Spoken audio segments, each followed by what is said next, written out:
ਸਤਿਨਾਮ ਸ੍ਰੀ ਵਾਹਿਗੁਰੂ ਸਾਹਿਬ ਜੀ। ਮਹਿਲਾ ਦੂਜਾ। ਨੱਕ ਨੱਥ ਖਸਮ ਹੱਥ, ਕੀਰਤ ਧੱਕੇ ਦੇ। ਜਹਾਂ ਦਾਣੇ ਤਹਾਂ ਖਾਣੇ, ਨਾਨਕਾ ਸੱਚ ਇਹ। ਜਹਾਂ ਦਾਣੇ ਤਹਾਂ ਖਾਣੇ, ਨਾਨਕਾ ਸੱਚ ਏ। ਪਰਮ ਸਨਮਾਨਯੋਗ ਸਾਧ ਸੰਗਤ ਜੀਓ, ਬੜੇ ਹੀ ਆਦਰ ਸਹਿਤ ਆਪ ਸਾਰੇ ਜਾਣੇ ਹੁਣ ਤੱਕ ਗੁਰੂ ਦਰਬਾਰ ਦੀ ਹਾਜ਼ਰੀ ਭਰਦਿਆਂ ਹੋਇਆਂ ਗੁਰਬਾਣੀ ਕੀਰਤਨ ਰੂਪ ਦੇ ਵਿੱਚ ਸ਼ਰਵਣ ਕਰ ਰਹੇ ਸੀ। ਉਸ ਸਮਾਂ ਰਲ ਮਿਲ ਕੇ ਆਪਾਂ ਗੁਰਮਤਿ ਵਿਚਾਰਾਂ ਦੀ ਸਾਂਝ ਰਾਹੀਂ ਗੁਰੂ ਦੀ ਮੱਤ ਨੂੰ, ਗੁਰੂ ਦੇ ਸਿਧਾਂਤਾਂ ਨੂੰ ਸਮਝਣ ਦਾ ਯਤਨ ਕਰਾਂਗੇ। ਕਿਉਂਕਿ ਪਿਛਲੇ ਹਫ਼ਤੇ ਦੇ ਵਿੱਚ ਦੋ ਵੱਡੀਆਂ ਘਟਨਾਵਾਂ ਸਾਡੀ ਸਿੱਖ ਵਿਰਾਸਤ ਦੇ ਵਿੱਚੋਂ ਗੁਜ਼ਰ ਕੇ ਗਈਆਂ ਨੇ। ਇੱਕ ਬਜ ਘਾਟ ਦਾ ਸਾਕਾ, ਜਿਹਦੇ ਵਿੱਚ 40 ਸਿੱਖ ਸ਼ਹੀਦ ਹੋਏ। ਕਲਕੱਤਾ ਦਾ ਉਹ ਘਾਟ ਬਾਬਾ ਗੁਰਦੇਵ ਸਿੰਘ ਜੀ ਦੀ ਜਥੇਦਾਰੀ ਦੇ ਵਿੱਚ ਵੈਨਕੂਵਰ ਤੋਂ ਮੁੜਿਆ ਹੋਇਆ ਉਹ ਜਹਾਜ਼, ਜਿਹੜਾ ਸਿੱਖਾਂ ਨੇ ਕਿਰਾਏ ਤੇ ਲਿਆ ਹੋਇਆ ਸੀ ਤੇ ਉਹਦਾ ਨਾਮ ਗੁਰੂ ਨਾਨਕ ਜਹਾਜ਼ ਰੱਖਿਆ ਗਿਆ ਸੀ। ਜਾਪਾਨੀ ਨਾਮ ਸੀ ਕਾਮਾਗਾਟਾ ਮਾਰੂ। ਤੇ ਇੱਕ ਉਹ ਸਿੱਖ ਸ਼ਹੀਦ ਜਿਨੇ ਭਾਰਤ ਦੀ ਸਾਂਝੀਵਾਲਤਾ ਦੀ ਰਹਿਨੁਮਾਈ ਕਰਦਿਆਂ ਹੋਇਆਂ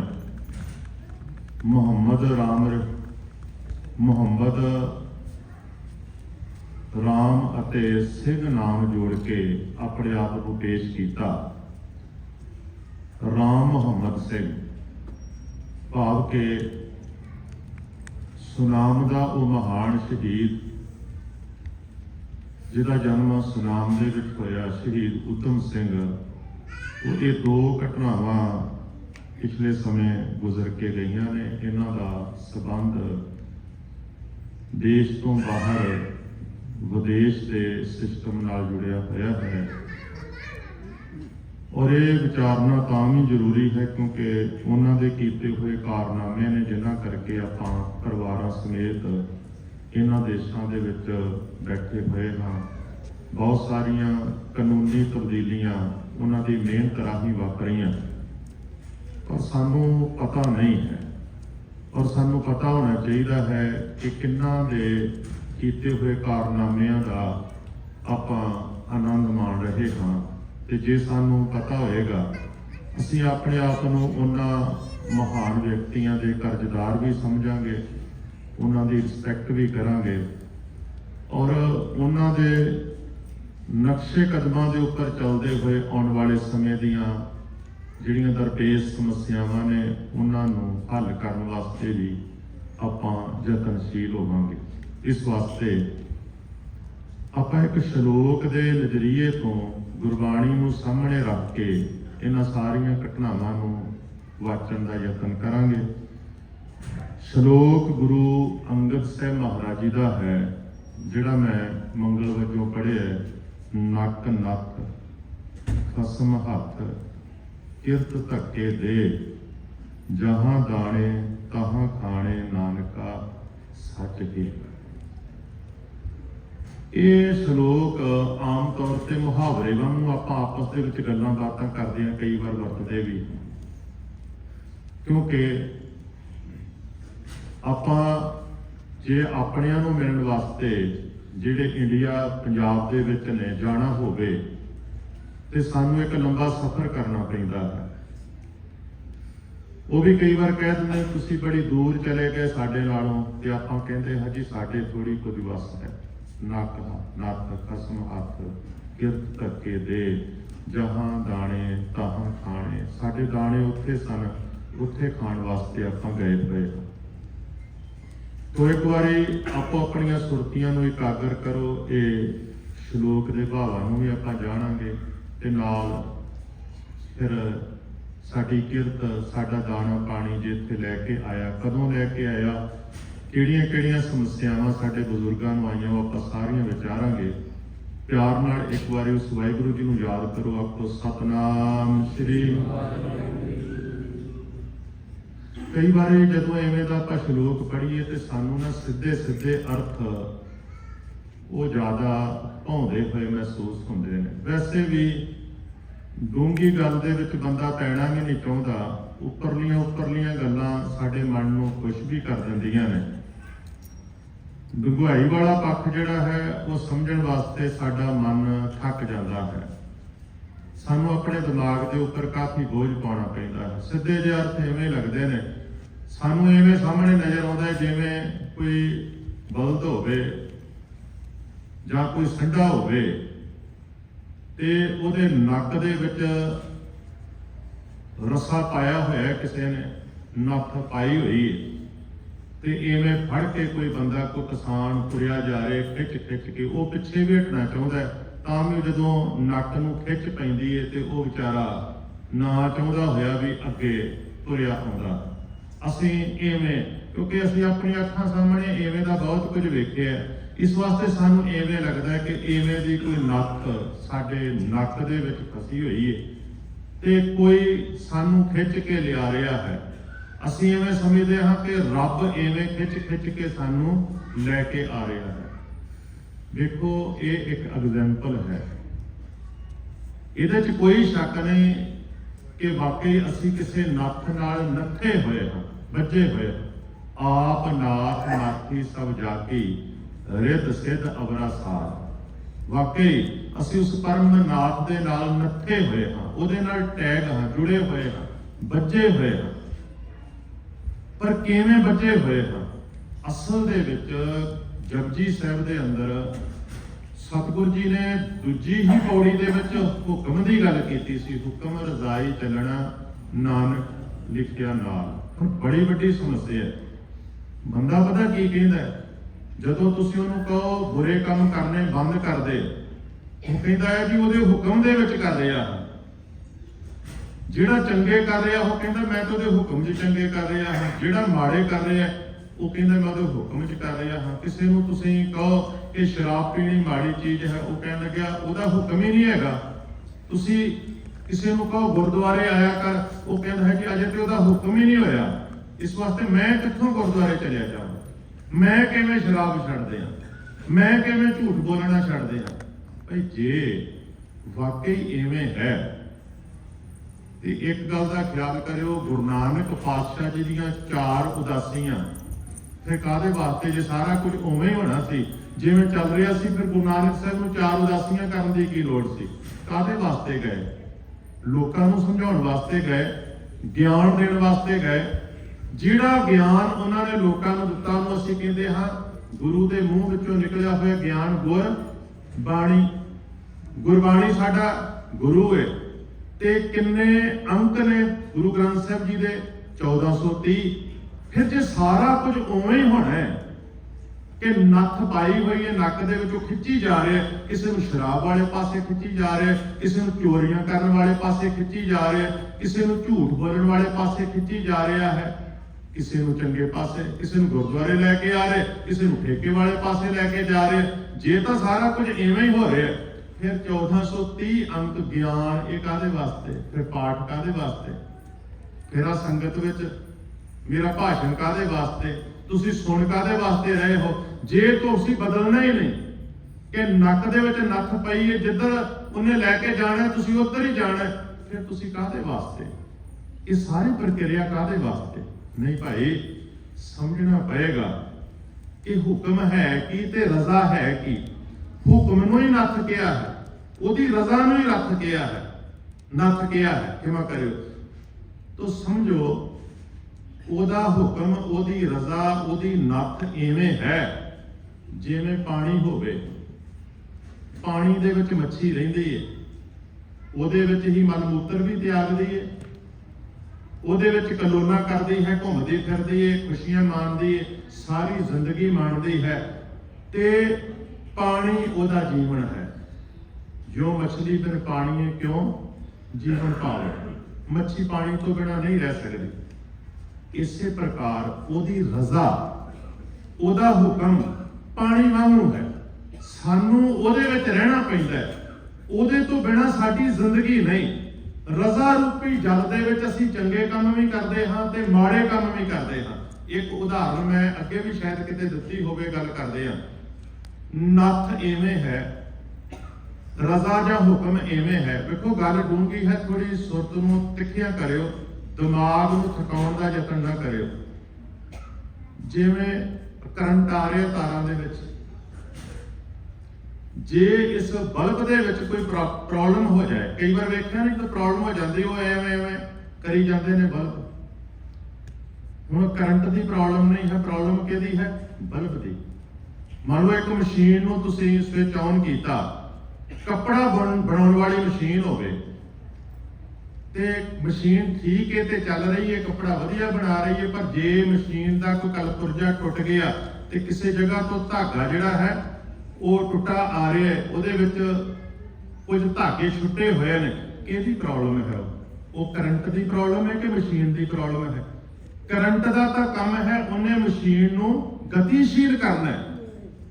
ਕਰੰਟ ਆ ਰਿਹਾ, ਬਲਬ ਨੂੰ ਜਗਾਉਣਾ ਉਹਦਾ ਕੰਮ ਹੈ। ਜੇ ਬਲਬ ਦੇ ਵਿੱਚ ਕੋਈ ਪ੍ਰੋਬਲਮ ਹੈ ਤੇ ਬਲਬ ਐਵੇਂ ਕਰਨ ਲੱਗ ਪਏਗਾ, ਜਾਂ ਫਿਊਜ਼ ਹੋ ਗਿਆ ਤੇ ਕਰੰਟ ਆ ਰਿਹਾ ਪਰ ਉਹਨੇ ਜਗਣਾ ਹੀ ਨਹੀਂ।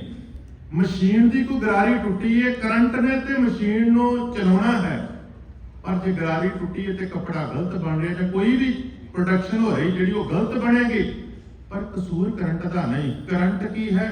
ਉਹਦੀ ਰਜ਼ਾ, ਉਹਦਾ ਹੁਕਮ, ਉਹਦੀ ਨੱਥ। ਜਿਹੜੀ ਗਲਤੀ ਹੋ ਰਹੀ ਹੈ ਉਹ ਸਾਡੀ ਆਪਣੀ ਹੋ ਰਹੀ ਹੈ, ਕਿਉਂਕਿ ਰਜ਼ਾ ਐਵੇਂ ਹੈ ਜਿਵੇਂ ਇੱਕ ਦਾਇਰਾ ਹੋਵੇ। ਜਿਵੇਂ ਮੰਨ ਲਓ ਇੱਕ ਰੱਸੀ ਬੰਨੀ ਹੋਵੇ ਤੇ ਉਹਦੇ ਦੁਆਲੇ ਇੱਕ ਦਾਇਰਾ ਬਣਾਇਆ ਹੋਵੇ, ਜਾਂ ਰੱਸੀ ਦੀ ਪਹੁੰਚ ਹੋਵੇ ਜਿੱਥੋਂ ਤੱਕ ਕਿਹਾ ਗਿਆ ਹੋਵੇ ਕਿ ਤੂੰ ਉਸ ਰੱਸੀ ਨਾਲ ਇੱਕ ਬੱਕਰੀ ਬੰਨੀ ਹੋਵੇ, ਉਹਨੂੰ ਹੁਕਮ ਕੀਤਾ ਹੋਵੇ ਕਿ ਇਸ ਦਾਇਰੇ ਵਿੱਚ ਰਹਿ ਕੇ ਤੂੰ ਘਾਹ ਖਾਣਾ ਹੈ, ਪਰ ਉਹ ਜਾਣ ਬੁੱਝ ਕੇ ਉਸ ਦਾਇਰੇ ਤੋਂ ਬਾਹਰ ਜਾ ਕੇ ਘਾਹ ਖਾਣ ਦਾ ਯਤਨ ਕਰੇ। ਜਿਹੜੀ ਨੱਥ ਹੈ, ਜਿਹੜੀ ਰਜ਼ਾ ਹੈ, ਜਿਹੜਾ ਹੁਕਮ ਹੈ, ਉਹ ਸਾਡਾ ਇੱਕ ਦਾਇਰਾ ਹੈ, ਸਾਡੀ ਇੱਕ ਚੇਤਨ ਸਤਾ ਹੈ। ਜਿਹੜਾ ਪਾਠ ਹੈ, ਜਿਹੜੀ ਵਿਚਾਰ ਹੈ, ਜਿਹੜੀ ਸੰਗਤ ਹੈ, ਜਿਹੜਾ ਗਿਆਨ ਹੈ, ਉਹ ਸਾਡੀ ਚੇਤਨ ਸਤਾ ਵਾਸਤੇ ਹੈ। ਚੇਤਨ ਸਤਾ ਖੁੱਲੀ ਹੈ। ਚੇਤਨ ਸਤਾ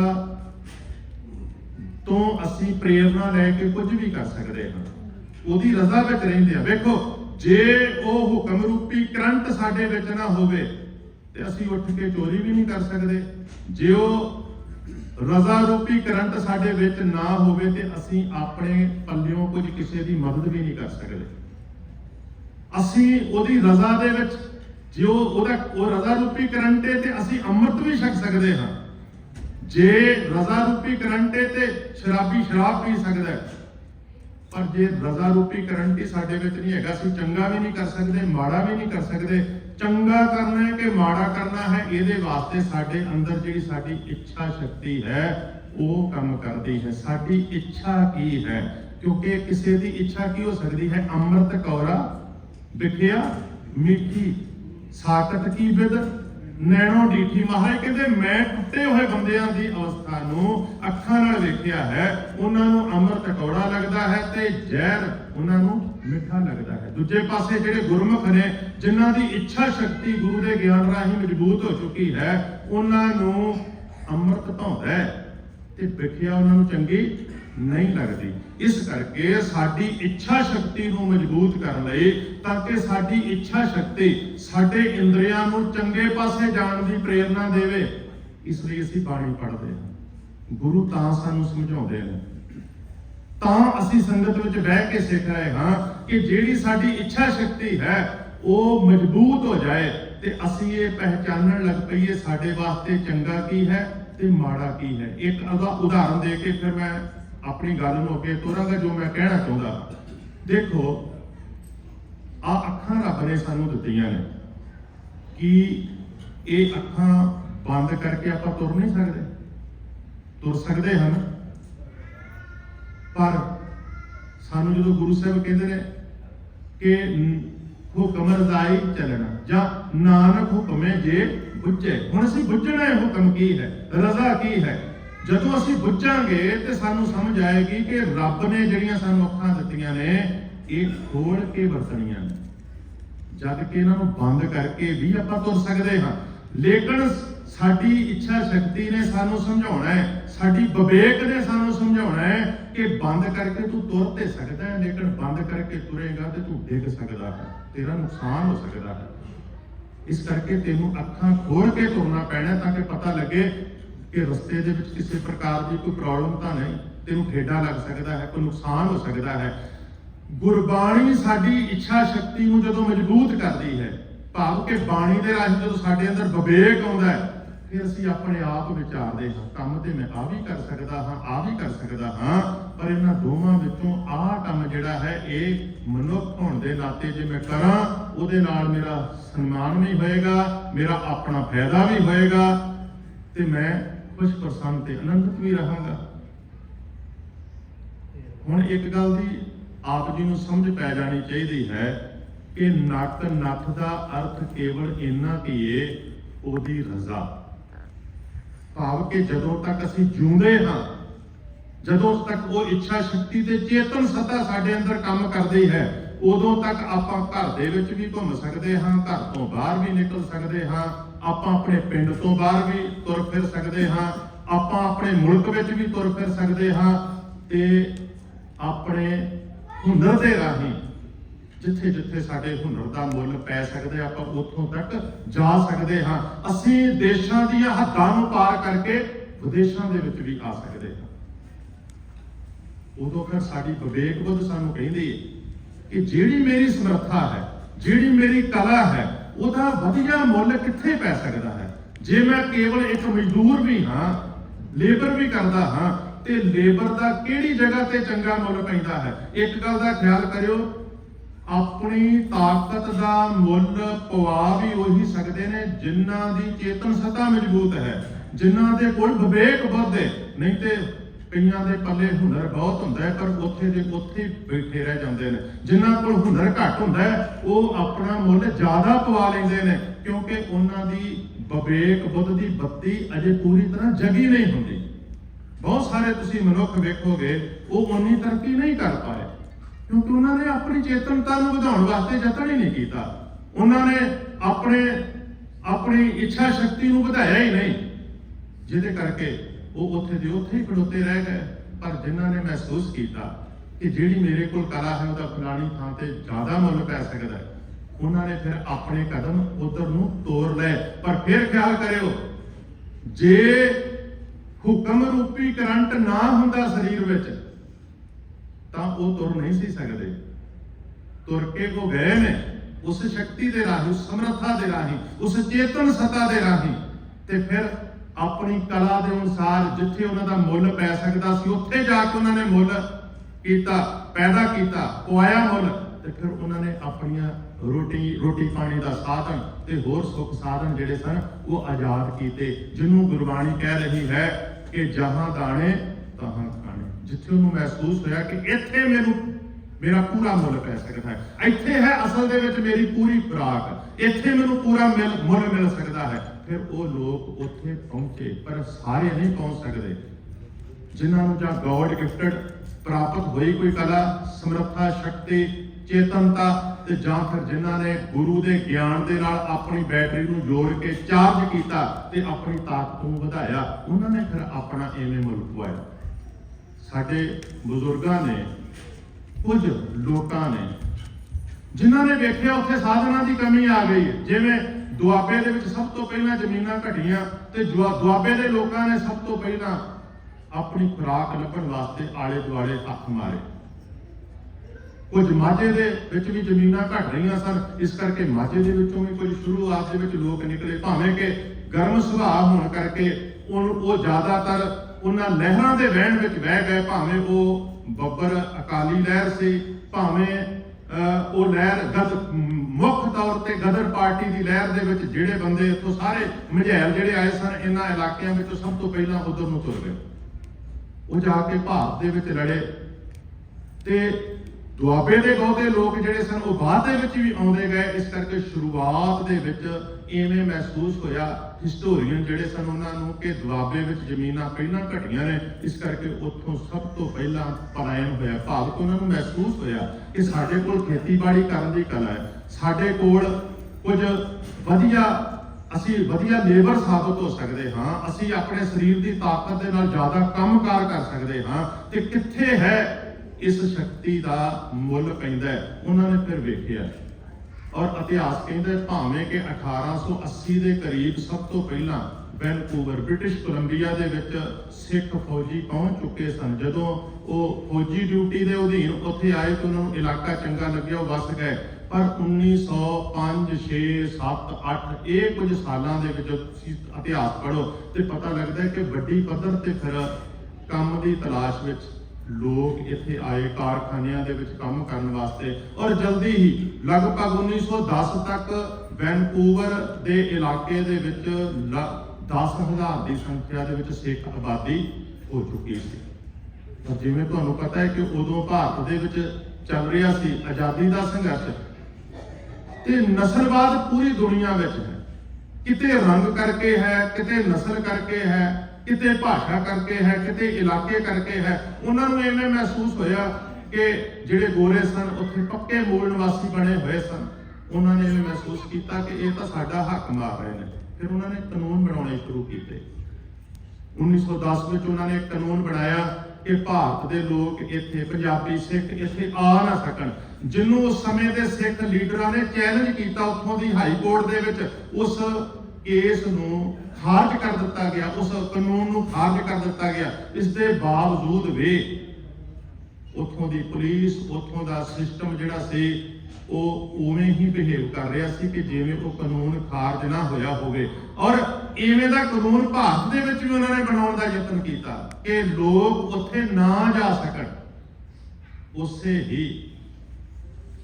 ਉਸੇ ਹੀ ਬਣਾਏ ਹੋਏ ਨਿਯਮਾਂ ਨੂੰ ਮੁੱਖ ਰੱਖਦਿਆਂ ਹੋਇਆਂ ਸਿੱਖ ਲੀਡਰਾਂ ਨੇ ਸੋਚਿਆ, ਕਿਉਂਕਿ ਉੱਥੇ ਭਵਿੱਖ ਨਜ਼ਰ ਆਉਂਦਾ ਸੀ ਸਿੱਖਾਂ ਨੂੰ ਜਾਂ ਪੰਜਾਬੀਆਂ ਨੂੰ ਜਾਂ ਭਾਰਤ ਦੇ ਲੋਕਾਂ ਨੂੰ।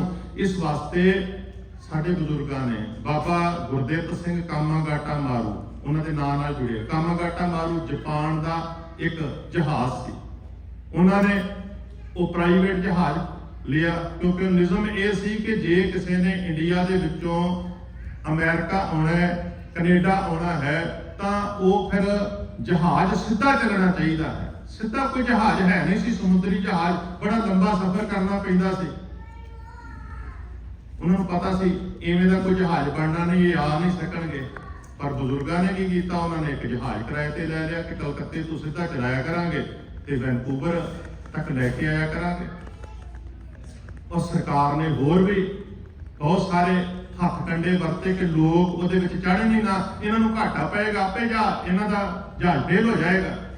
ਫਿਰ ਵੀ ਲਗਭਗ 450-500 ਬੰਦਾ ਜਿਹੜਾ ਸੀ ਉਹ ਪਹਿਲਾ ਜਿਹੜਾ ਸਫ਼ਰ ਸੀ ਉਹਦੇ ਵਿੱਚ ਸਵਾਰ ਹੋਇਆ ਤੇ ਉਹਨਾਂ ਨੇ ਵੈਨਕੂਵਰ ਪਹੁੰਚ ਪ੍ਰਾਪਤ ਕੀਤੀ। ਹੁਣ ਬੜਾ ਲੰਬਾ ਚੌੜਾ ਇਤਿਹਾਸ ਹੈ ਕਿ ਕਿਵੇਂ ਸਰਕਾਰ ਨੇ ਕਾਨੂੰਨ ਜਿਹੜਾ ਸੀ ਉਹ ਖਾਰਜ ਹੋ ਚੁੱਕਿਆ ਸੀ, ਇਸ ਦੇ ਬਾਵਜੂਦ ਉਹਨਾਂ ਨੂੰ ਉਤਰਨ ਦੀ ਉੱਥੇ ਇਜਾਜ਼ਤ ਨਹੀਂ ਦਿੱਤੀ ਗਈ। ਉੱਥੇ 1.5-2 ਮਹੀਨੇ ਸਿੱਖ, ਕਿਉਂਕਿ ਬਹੁਤੇ ਸਿੱਖ ਸਨ ਉਹਦੇ ਵਿੱਚ, ਉਹ ਵਿਚਾਰੇ ਜਹਾਜ਼ ਦੇ ਵਿੱਚ ਬੜੀਆਂ ਤਕਲੀਫਾਂ, ਭੁੱਖਮਰੀ ਦਾ ਸ਼ਿਕਾਰ ਰਹੇ ਕਿਉਂਕਿ ਅੰਦਰ ਰਸਤ ਪਾਣੀ ਵੀ ਮੁੱਕ ਗਿਆ ਸੀ। ਇੱਥੋਂ ਤੱਕ ਕਿ ਇੱਕ ਵਾਰ ਜਿਹੜਾ ਕਰੂਜ਼ ਸੀ ਉਸ ਜਹਾਜ਼ ਦੇ ਵਿੱਚ ਉਹਦਾ ਭੋਜਨ ਸਮਾਨ ਵੀ ਮੁਸਾਫਰਾਂ ਨੇ ਜਦੋਂ ਖੋਇਆ ਤੇ ਜਾਪਾਨ ਦੀ ਅੰਬੈਸੀ ਨੂੰ ਜਿਹੜੇ ਕਰੂਜ਼ ਮੈਂਬਰ ਸਨ ਉਹਦੇ ਵਿੱਚ ਉਹਨਾਂ ਨੇ ਮੈਸੇਜ ਭੇਜਿਆ ਕਿ ਸਾਡੇ ਨਾਲ ਐਵੇਂ ਹੋ ਰਿਹਾ। ਤੇ ਜਾਪਾਨ ਨੂੰ 2 ਫੌਜੀ ਜਹਾਜ਼ ਉਹ ਜਹਾਜ਼ ਦੇ ਨੇੜੇ ਲਿਆਉਣੇ ਪਏ, ਜਿਹਦੇ ਕਰਕੇ ਕੈਨੇਡਾ ਦੀ ਗਵਰਨਮੈਂਟ ਨੇ ਕਿਉਂਕਿ ਫੌਜ ਆ ਚੁੱਕੀ ਸੀ ਤੇ ਕੁਝ ਸਮਾਨ ਰਸਤ ਵਜੋਂ ਜਹਾਜ਼ ਦੇ ਵਿੱਚ ਭੇਜਿਆ ਵੀ। ਪਰ ਇਸ ਦੇ ਬਾਵਜੂਦ ਵੀ ਉਹਨਾਂ ਨੇ ਜਹਾਜ਼ ਦੇ ਵਿੱਚੋਂ ਉਤਰਨ ਦੀ ਇਜਾਜ਼ਤ ਨਹੀਂ ਦਿੱਤੀ, ਜਦ ਕਿ ਸਾਰੀਆਂ ਕਾਨੂੰਨੀ ਕਾਰਵਾਈਆਂ ਦੇ ਅਨੁਸਾਰ ਉਹ ਠੀਕ ਸਨ, ਪਰ ਉਹ ਨਹੀਂ ਸਨ ਚਾਹੁੰਦੇ ਕਿ ਨਵੇਂ ਲੋਕ ਉੱਥੇ ਆਉਣ। ਤੁਸੀਂ ਹੈਰਾਨ ਹੋਵੋਗੇ, ਇਹ ਤਾਂ ਆਪਾਂ ਗੱਲ ਕਰ ਰਹੇ ਹਾਂ ਕਿ ਜਹਾਜ਼ ਜਿਹੜੇ ਉੱਥੇ ਬੈਠੇ ਸਨ ਉਹਨਾਂ ਦੇ ਕੋਲੋਂ ਵੀ ਹੌਲੀ ਹੌਲੀ ਅਧਿਕਾਰ ਖੋਏ ਜਾ ਰਹੇ ਸਨ। ਬਹੁਤ ਸਾਰੇ ਉਹਨਾਂ ਨੇ ਨਵੇਂ ਨਿਯਮ ਐਵੇਂ ਦੇ ਬਣਾਏ ਕਿ ਲੋਕ ਆਪਣੇ ਆਪ ਹੀ ਉੱਥੋਂ ਛੱਡ ਕੇ ਹੋਰ ਕਿਸੇ ਜਗ੍ਹਾ ਤੇ ਚਲੇ ਜਾਣ। ਇੱਕ ਟਾਪੂ ਵੀ ਉਹਨਾਂ ਨੇ ਨਿਯਤ ਕੀਤਾ ਕਿ ਇਸ ਟਾਪੂ ਦੇ ਉੱਪਰ ਜਿਹੜੇ ਨੇ ਉਹ ਲੋਕ ਚਲੇ ਜਾਣ ਤੇ ਉੱਥੇ ਜਾ ਕੇ ਰਹਿਣ, ਵੈਨਕੂਵਰ ਦੇ ਵਿੱਚ ਨਾ ਰਹਿਣ। ਉਹਦੇ ਕਰਕੇ ਫਿਰ ਇੰਨੀ ਸਮੱਸਿਆ ਵੱਧ ਗਈ। ਉਦੋਂ ਤੱਕ ਇੱਕ ਗੁਰਦੁਆਰਾ ਸਿੱਖ ਬਣਾ ਚੁੱਕੇ ਸਨ ਔਰ ਉਸ ਗੁਰਦੁਆਰੇ ਦੇ ਪ੍ਰਧਾਨ ਦਾ ਵੀ ਸਿੱਖਾਂ ਦੇ ਵਿੱਚ ਫੁੱਟ ਪਾ ਕੇ ਕਤਲ ਕਰਵਾਇਆ ਗਿਆ। ਔਰ ਫਿਰ ਮੇਵਾ ਸਿੰਘ ਲੋਪੋਗੇ ਨਾਂ ਤੇ ਇੱਕ ਸਿੱਖ ਨੇ ਇੱਕ ਅੰਗਰੇਜ਼ ਆਫੀਸਰ ਨੂੰ ਜਿਹੜਾ ਨਿਯਤ ਹੀ ਇਸੇ ਕਰਕੇ ਕੀਤਾ ਸੀ, ਸਿੱਖਾਂ ਵਿੱਚ ਦੁਖਾੜ ਪਾ ਕੇ ਰੱਖੇ, ਜਾਂ ਇੱਥੋਂ ਦੇ ਜਿਹੜੇ ਭਾਰਤੀ ਲੋਕ ਨੇ ਉਹ ਆਪਣੇ ਹੱਕਾਂ ਵਾਸਤੇ ਸੰਘਰਸ਼ ਨਾ ਕਰ ਸਕਣ। ਉਹ ਜ਼ਿਆਦਾ ਐਕਟਿਵ ਸੀ ਲੋਕਾਂ ਨੂੰ ਪਾੜਨ ਵਾਸਤੇ, ਆਪਸ ਵਿੱਚ ਲੜਨ ਵਾਸਤੇ। ਉਹਨੂੰ ਫਿਰ ਕਚਹਿਰੀ ਦੇ ਵਿੱਚ ਮੇਵਾ ਸਿੰਘ ਲੋਪੋਕੇ ਨੇ ਗੋਲੀਆਂ ਮਾਰ ਕੇ ਮਾਰਿਆ। ਭਾਵ ਕਿ ਉਹਨਾਂ ਨੇ ਦੱਸਿਆ ਕਿ ਅਸੀਂ ਆਪਣੇ ਹੱਕਾਂ ਵਾਸਤੇ ਜਾਗਰੂਕ ਹਾਂ।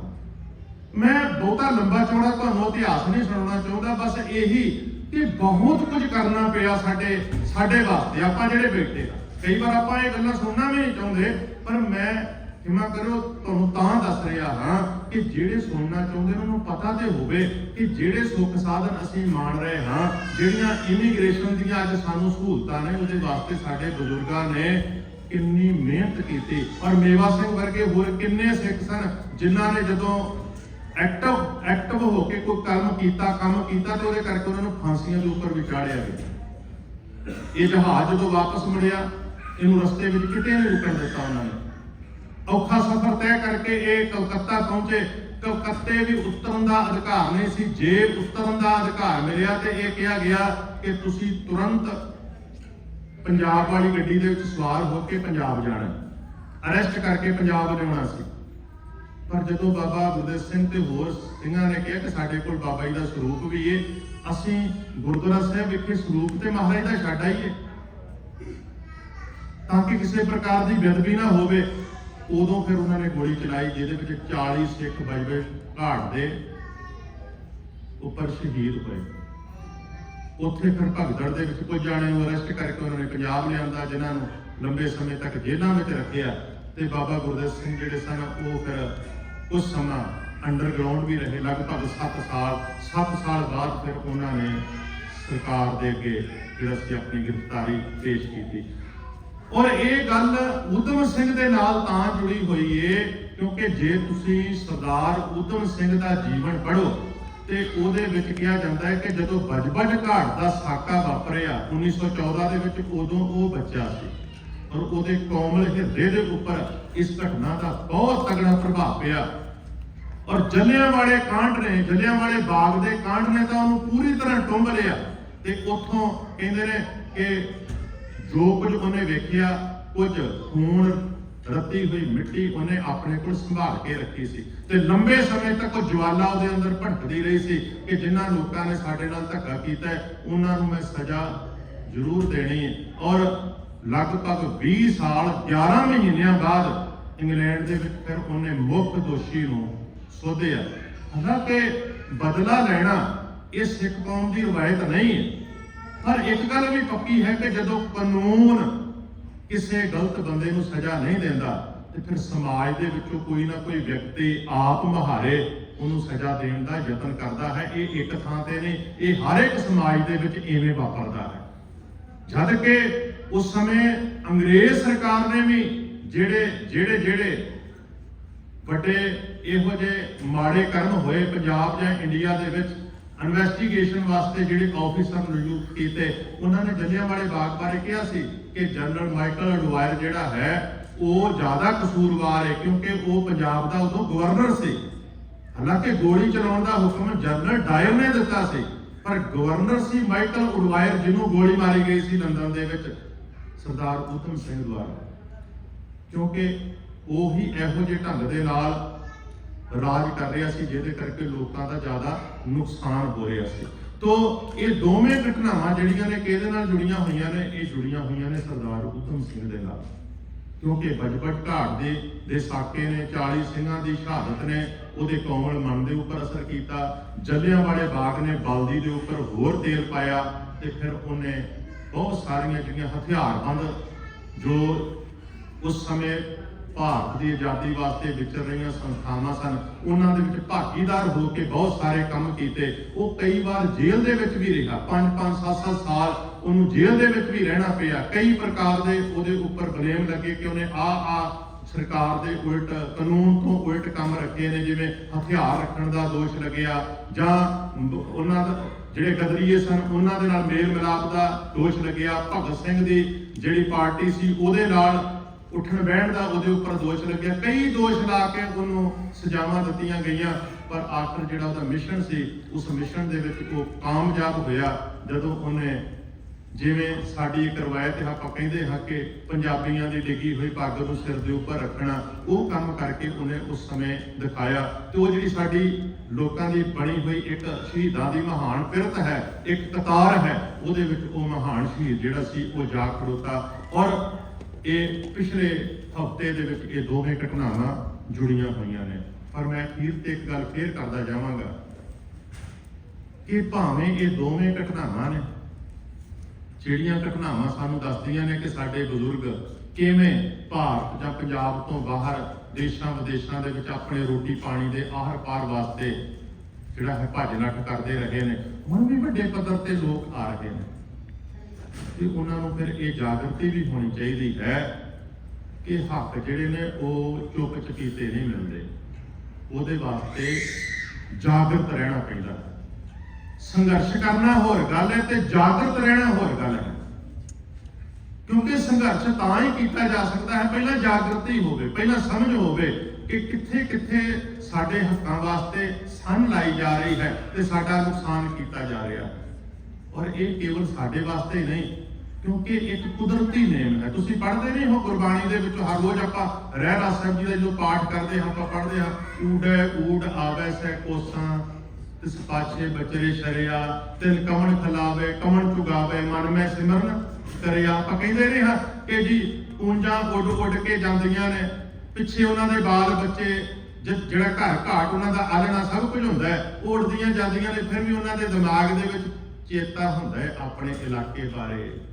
ਉਹਦਾ ਅਰਥ ਤੇ ਕੇਵਲ ਆਪਾਂ ਇਹ ਹੀ ਕਹਿੰਦੇ ਹਾਂ ਨਾ ਸਿਮਰਨ ਕਰਿਆ, ਆਪਾਂ ਇਹ ਸੋਚਦੇ ਹਾਂ ਕਿ ਉਹਦਾ ਅਰਥ ਹੈ ਕਿ ਉਹ ਕੂੰਜ ਜਿਹੜੀ ਹੈ ਵਾਹਿਗੁਰੂ ਵਾਹਿਗੁਰੂ ਵਾਹਿਗੁਰੂ ਕਰਦੀ ਹੈ। ਨਹੀਂ ਭਾਈ, ਸਿਮਰਨ ਕਰਿਆ ਯਾਦ ਰੱਖਣ ਦਾ ਅਰਥ ਹੈ ਕਿ ਉਹਨਾਂ ਨੂੰ, ਜਿਵੇਂ ਆਪਾਂ ਵੀ ਤੇ ਕੂੰਜਾ ਹੈ ਨਾ, ਉੱਡ ਕੇ ਇੱਥੇ ਆ ਗਏ, ਤੇ ਸਿਮਰਨ ਕਰਿਆ ਦਾ ਅਰਥ ਕੀ ਹੈ ਕਿ ਸਾਨੂੰ ਪਤਾ ਹੋਣਾ ਚਾਹੀਦਾ ਹੈ ਸਾਡਾ ਕਲਚਰ ਕੀ ਹੈ, ਉਹਨੂੰ ਅਸੀਂ ਚੇਤੇ ਵਿੱਚ ਰੱਖਣਾ ਹੈ, ਆਪਣੀ ਭਾਸ਼ਾ ਨੂੰ ਚੇਤੇ ਵਿੱਚ ਰੱਖਣਾ ਹੈ, ਆਪਣੇ ਜਿਹੜਾ ਸਾਡਾ ਵੈਲਿਊ ਸਿਸਟਮ ਹੈ ਉਹਨੂੰ ਆਪਣੇ ਚਿੰਤਨ ਦੇ ਵਿੱਚ ਰੱਖਣਾ ਹੈ, ਆਪਣੀ ਖੁਰਾਕ, ਆਪਣੀ ਪੁਸ਼ਾਕ, ਜਿੰਨੇ ਸਾਡੇ ਚੰਗੇ ਗੁਣ ਨੇ ਉਹਨਾਂ ਨੂੰ ਯਾਦ ਰੱਖਣਾ, ਆਪਣਿਆਂ ਨੂੰ ਯਾਦ ਰੱਖਣਾ ਜਿਹੜੇ ਸਾਡੇ ਉੱਥੇ ਨੇ। ਜਿਵੇਂ ਆਮ ਹੀ ਕਿਹਾ ਜਾਂਦਾ ਹੈ ਕਿ ਔਰਤ ਨੂੰ ਆਪਣੇ ਪੇਕੇ ਘਰ ਦੇ ਨਾਲ ਹਮੇਸ਼ਾ ਹੀ ਮੋਹ ਰਹਿੰਦਾ ਹੈ ਮਰਦੇ ਦਮ ਤੱਕ। ਤੇ ਖਿਆਲ ਕਰਿਓ, ਕੋਈ ਵੀ ਕਮਿਊਨਿਟੀ ਜਿੱਥੋਂ ਉੱਠ ਕੇ ਆਉਂਦੀ ਹੈ ਨਾ, ਜਿਹੜੀ ਆਬੋ ਹਵਾ ਦੇ ਵਿੱਚ ਉਹ ਕੌਮ ਪਲੀ ਹੁੰਦੀ ਹੈ, ਉਹ ਉਸ ਕੌਮ ਦਾ ਜਾਂ ਉਹਨਾਂ ਲੋਕਾਂ ਦਾ ਪੇਕਾ ਘਰ ਹੀ ਹੁੰਦਾ ਤੇ ਉਹਨਾਂ ਦਾ ਉਵੇਂ ਉਸ ਜਗ੍ਹਾ ਨਾਲ ਮੋਹ ਬਣਿਆ ਰਹਿਣਾ ਚਾਹੀਦਾ ਹੈ। ਮੰਨ ਲਓ ਆਪਾਂ ਸਿੱਖ ਹਾਂ, ਸਾਡੇ ਇਤਿਹਾਸਕ ਸਥਾਨ ਕਿੱਥੇ ਨੇ ਪੰਜਾਬ ਦੇ ਵਿੱਚ?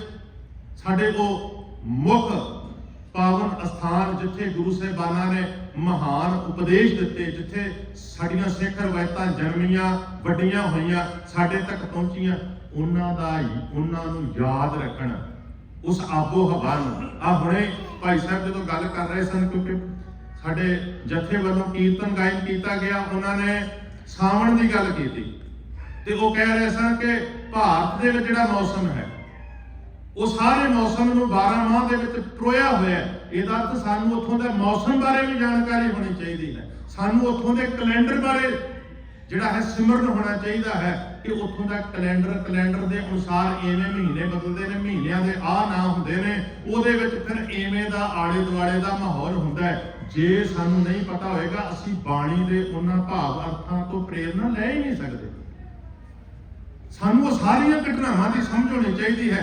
ਜਿਹੋ ਜਿਹੀਆਂ ਪ੍ਰਸਥਿਤੀਆਂ ਦੇ ਵਿੱਚ ਸਾਡੇ ਬਜ਼ੁਰਗਾਂ ਨੇ ਸੰਘਰਸ਼ ਕੀਤਾ, ਜਿਹਦੇ ਕਾਰਨ ਵੱਡਾ ਘੱਲੂਘਾਰਾ, ਛੋਟਾ ਘੱਲੂਘਾਰਾ ਜਾਂ ਬਾਅਦ ਦੇ ਵਿੱਚ 84 ਦਾ ਘੱਲੂਘਾਰਾ ਵਾਪਰਿਆ, ਸਾਨੂੰ ਪਤਾ ਹੋਣਾ ਚਾਹੀਦਾ ਹੈ ਕਿਹੜੀਆਂ ਪ੍ਰਸਥਿਤੀਆਂ ਦੇ ਵਿੱਚ ਚਰਖੜੀ ਤੇ ਚੜਾਇਆ ਗਿਆ ਸੀ ਸ਼ਬੇਗ ਸਿੰਘ ਤੇ ਸ਼ਬਾਜ਼ ਸਿੰਘ ਨੂੰ, ਭਾਈ ਤਾਰੂ ਸਿੰਘ ਦਾ ਖੋਪੜਾ ਕਿਹੜੀਆਂ ਪ੍ਰਸਥਿਤੀਆਂ ਦੇ ਵਿੱਚ ਉਤਰਿਆ, ਭਾਈ ਮਨੀ ਸਿੰਘ ਦੇ ਬੰਦ ਕਿਹੜੀਆਂ ਪ੍ਰਸਥਿਤੀਆਂ ਦੇ ਵਿੱਚ ਕੱਟੇ ਗਏ, ਜਾਂ ਫਿਰ ਜੇਲ੍ਹ ਖਾਨੇ ਦੇ ਵਿੱਚ ਪਾ ਕੇ ਜਦੋਂ ਭੈਣਾਂ ਦੇ ਗਲਾਂ ਵਿੱਚ ਉਹਨਾਂ ਦੇ ਹੀ ਬੱਚਿਆਂ ਦੇ ਹਾਰ ਪਰੋ ਕੇ, ਉਹਨਾਂ ਬੱਚਿਆਂ ਨੂੰ ਕੱਟ ਕੇ ਉਹਨਾਂ ਦੇ ਹਾਰ ਪਰੋ ਕੇ ਉਹਨਾਂ ਦੇ ਗਲਾਂ ਵਿੱਚ ਪਾਏ ਗਏ ਤੇ ਸਵਾ ਮਣ ਪੀਸਣ ਵਾਸਤੇ ਦਿੱਤਾ ਗਿਆ। ਉਹ ਕਿਹੜੀਆਂ ਪ੍ਰਸਥਿਤੀਆਂ ਸਨ ਤੇ ਕਿਹੋ ਜਿਹਾ ਉਹਨਾਂ ਦਾ ਮਜ਼ਬੂਤ ਮਨ ਸੀ ਕਿ ਉਹ ਸਾਰੇ ਦੁੱਖਾਂ ਨੂੰ ਉਹਨਾਂ ਨੇ ਸਹਾਰਿਆ। ਇਹਦਾ ਅਰਥ ਸਾਨੂੰ ਪਤਾ ਹੋਣਾ ਚਾਹੀਦਾ ਹੈ।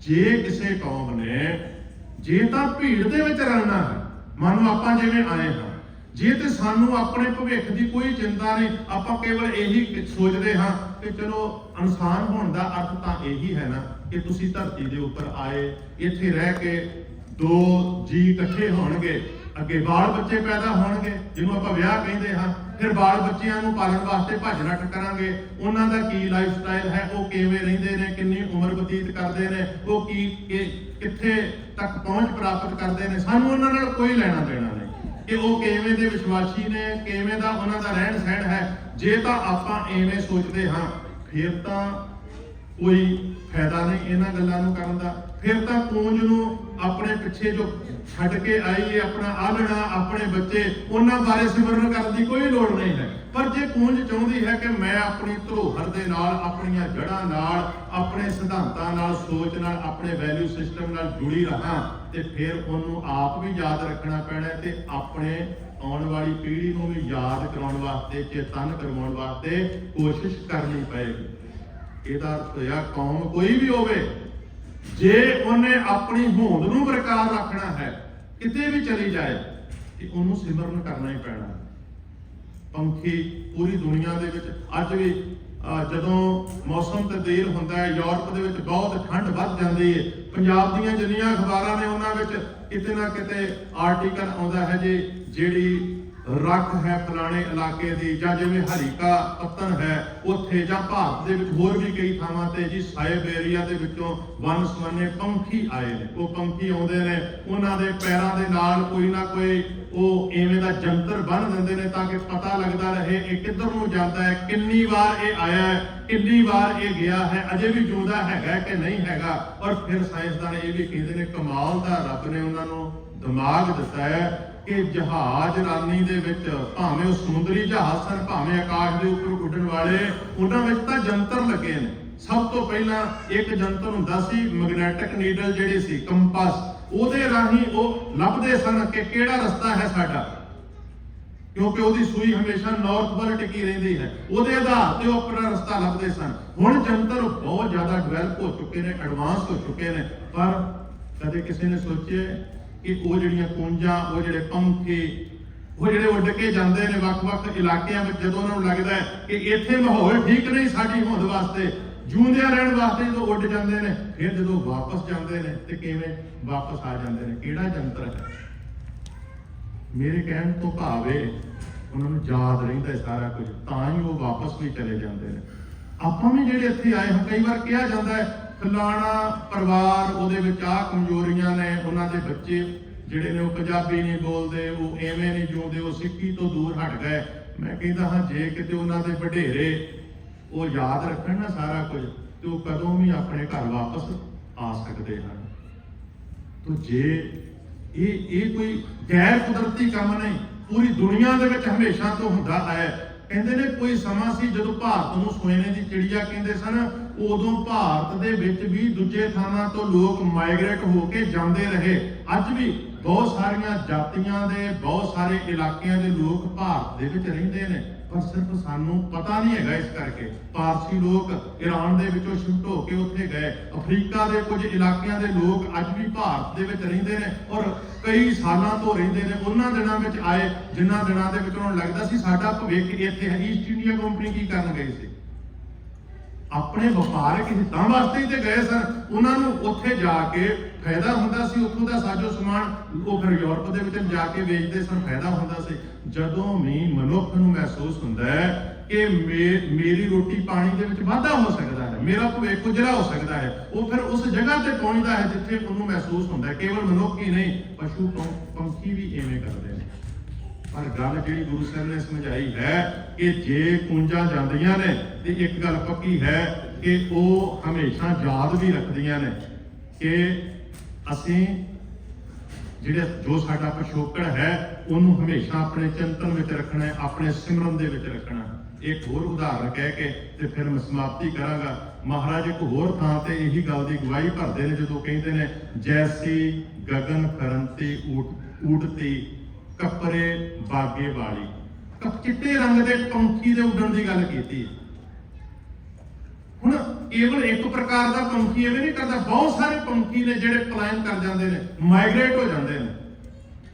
ਕਹਿਣ ਲੱਗੇ ਜੈਸੀ ਗਗਨ ਫਰੰਤੀ ਊਟਤੀ ਕੱਪਰੇ ਬਾਗੇ ਵਾਲੇ, ਉਹ ਰਾਖੇ ਚੀਤ ਪਿੱਛੇ ਵਿੱਚ ਬਛਰੇ ਨਿਤ ਹਿਰਦੇ ਸਾਚ ਸੰਭਾਲੀ। ਨਿਤ ਆਪਣੇ ਹਿਰਦੇ ਵਿੱਚ ਸੱਚ ਨੂੰ, ਆਪਣੀ ਹੋਂਦ ਨੂੰ, ਅਸਲੀਅਤ ਨੂੰ, ਆਪਣੇ ਗਿਆਨ ਨੂੰ, ਆਪਣੇ ਵੈਲਿਊ ਸਿਸਟਮ ਨੂੰ ਹਮੇਸ਼ਾ ਚਿੱਤ ਦੇ ਵਿੱਚ ਧਾਰਨ ਕਰਕੇ ਰੱਖਦੀ ਹੈ। ਤੋ ਆਪਾਂ ਭਾਵੇਂ ਬਹੁਤ ਦੂਰ ਆ ਕੇ ਬੈਠੇ ਹਾਂ ਜਿੱਥੇ ਸਾਡੀ ਪੈਦਾਵਾਰ ਹੋ ਰਹੀ ਹੈ, ਲੇਕਿਨ ਜੇ ਆਪਾਂ ਇੱਥੇ ਰਹਿ ਕੇ ਕੇਵਲ ਰੋਟੀ ਪਾਣੀ ਦੇ ਸਾਧਨਾਂ ਤੱਕ ਸੀਮਿਤ ਨਾ ਰਹਿ ਕੇ ਜੋ ਸਾਡਾ ਵਧੀਆ ਹੈ ਉਹਨੂੰ ਚੇਤੇ ਵਿੱਚ ਰੱਖਾਂਗੇ ਤੇ ਮੈਂ ਸਮਝਦਾ ਹਾਂ ਆਉਣ ਵਾਲੇ ਭਵਿੱਖ ਦੇ ਵਿੱਚ ਵੀ ਸਾਡੀਆਂ ਜਿਹੜੀਆਂ ਨਸਲਾਂ ਨੇ ਉਹਨਾਂ ਵਿੱਚੋਂ ਸਾਡੇ ਵਧੀਆ ਗੁਣ ਕਦੇ ਵੀ ਮਰ ਨਹੀਂ ਸਕਦੇ। ਤੇ ਦੂਜਾ, ਉਹਨਾਂ ਨੂੰ ਜਿਉਂਦਿਆਂ ਰੱਖਣ ਵਾਸਤੇ ਸਾਨੂੰ ਜਾਗਰਤ ਵੀ ਰਹਿਣਾ ਪਏਗਾ। ਕੀ ਸਾਨੂੰ ਕਰਨਾ ਪੈਣਾ, ਕਿਤੇ ਸਾਡੀ ਹੋਂਦ ਨੂੰ ਸਰਕਾਰਾਂ ਦੇ ਰਾਹੀਂ ਕੋਈ ਖਤਰਾ ਨਾ ਬਣ ਜਾਏ। ਜਿੰਨੀ ਕੁ ਪਹੁੰਚ ਸਾਨੂੰ ਇੱਥੋਂ ਦੇ ਪੋਲੀਟੀਕਲ ਸਿਸਟਮ ਦੇ ਵਿੱਚ ਵੜ ਕੇ ਆਪਣੀ ਹੋਂਦ ਨੂੰ ਬਚਾਉਣ ਵਾਸਤੇ ਕੰਮ ਕਰਨਾ ਚਾਹੀਦਾ ਹੈ, ਉਹ ਵੀ ਕਰਨਾ ਪੈਣਾ ਹੈ। ਇੱਥੋਂ ਦੀ ਜਿਹੜੀ ਸਾਇੰਸ ਦੀ ਕੋਈ ਐਕਟੀਵਿਟੀ ਹੈ ਉਹਦੇ ਵਿੱਚ, ਇੱਥੋਂ ਦੀ ਐਜੂਕੇਸ਼ਨ ਦੀ ਜਿਹੜੀ ਐਕਟੀਵਿਟੀ ਹੈ ਉਹਦੇ ਵਿੱਚ ਆਪਾਂ ਕਿੱਥੋਂ ਤੱਕ ਸਾਨੂੰ ਜਾਣਾ ਚਾਹੀਦਾ ਹੈ, ਸਾਡੇ ਵਾਸਤੇ ਲੋੜੀਂਦਾ ਹੈ। ਆ ਪਿਛਲੇ ਸਮੇਂ ਦੌਰਾਨ ਜਕਾਰਾ ਮੂਵਮੈਂਟ ਤੇ ਹੋਰ ਕੁਝ ਵੀਰਾਂ ਨੇ ਜਦੋਂ ਯਤਨ ਕੀਤਾ ਤੇ ਅੱਜ ਇੱਥੇ ਆਪਣੇ ਫਰਜ਼ੋਂ ਦੇ ਵਿੱਚ ਕੁਝ ਸਕੂਲ ਨੇ ਜਿੱਥੇ ਪੰਜਾਬੀ ਪੜ੍ਹਾਈ ਜਾਂਦੀ ਹੈ, ਪੰਜਾਬੀ ਟੀਚਰ ਸਰਕਾਰ ਨੂੰ ਦੇਣੇ ਪਏ, ਪਰ ਉਹਦੇ ਵਾਸਤੇ ਸੰਘਰਸ਼ ਕਰਨਾ ਪਿਆ, ਮਿਹਨਤ ਕਰਨੀ ਪਈ ਨੌਜਵਾਨਾਂ ਨੂੰ। ਜੇ ਅਸੀਂ ਆਪਣੇ ਆਪ ਨੂੰ ਜਿਉਂਦਿਆਂ ਰੱਖਣਾ ਹੈ ਤੇ ਜਿਹੜੇ ਕੰਮਾਂ ਦੀ ਸਾਨੂੰ ਜ਼ਰੂਰਤ ਹੈ, ਹੁਣ ਵੇਖੋ ਆਪਣੇ ਨਾਲ ਹੀ ਕੈਨੇਡਾ, ਜਿੱਥੇ ਆਪਾਂ ਕਹਿੰਦੇ ਆ ਕਿ ਉਹਨਾਂ ਨੇ ਜਹਾਜ਼ ਨਹੀਂ ਸੀ, ਉੱਥੇ ਜਹਾਜ਼ ਤੋਂ ਮੁਸਾਫਰ ਨਹੀਂ ਸੀ ਉਤਰਨ ਦਿੱਤੇ, ਉਹ ਉੱਥੋਂ ਦੇ ਪ੍ਰਧਾਨ ਮੰਤਰੀ ਨੇ ਪਿਛਲੇ ਸਮੇਂ ਦੌਰਾਨ ਮਾਫੀ ਵੀ ਮੰਗੀ, ਆਪਣੀ ਪਾਰਲੀਮੈਂਟ 'ਚ ਖਲੋ ਕੇ ਮਾਫੀ ਮੰਗੀ। ਅੱਜ ਉਹੀ ਦੇਸ਼ ਜਿਹਦੇ ਵਿੱਚ ਸਿੱਖਾਂ ਨੂੰ ਉਤਰਨ ਦਾ ਅਧਿਕਾਰ ਨਹੀਂ ਦਿੱਤਾ ਗਿਆ, ਉੱਥੋਂ ਦਾ ਪ੍ਰਧਾਨ ਮੰਤਰੀ ਪਿੱਛੇ ਮਾਫੀ ਮੰਗ ਕੇ ਗਿਆ ਤੇ ਅੱਜ ਉੱਥੋਂ ਦੀ ਪਾਰਲੀਮੈਂਟ ਦੇ ਵਿੱਚ ਪੱਗਾਂ ਵਾਲੇ ਸਿੱਖ ਮਿਨਿਸਟਰ ਬੈਠੇ ਹੋਏ ਨੇ। ਇਹ ਸਾਰੀਆਂ ਚੀਜ਼ਾਂ ਸਾਨੂੰ ਦੱਸਦੀਆਂ ਨੇ ਕਿ ਸੰਘਰਸ਼ ਕਰਨੇ ਪੈਂਦੇ ਨੇ, ਆਪਣੇ ਹੱਕਾਂ ਦੀ ਪੈਰਵੀ ਕਰਨੀ ਪੈਂਦੀ ਹੈ।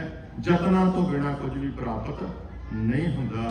ਤੋਂ ਇਹ ਸਾਡੀ ਰਵਾਇਤ, ਸਾਡਾ ਇਤਿਹਾਸ ਸਾਨੂੰ ਪ੍ਰੇਰਨਾ ਦਿੰਦਾ ਹੈ, ਜਿਹਦੇ ਬਾਰੇ ਆਪਾਂ ਨੇ ਰਲ ਮਿਲ ਕੇ ਵਿਚਾਰ ਕੀਤੀ ਹੈ। ਗੁਰੂ ਕਿਰਪਾ ਕਰਨ ਇਵੇਂ ਹੀ ਆਪਾਂ ਗੁਰੂ ਦੇ ਸਿਧਾਂਤਾਂ ਨੂੰ ਸੁਣਦੇ ਸਮਝਦੇ ਰਹੀਏ। ਤੁਹਾਨੂੰ ਤੁਲਾਂ ਦੀ ਖਿਮਾ।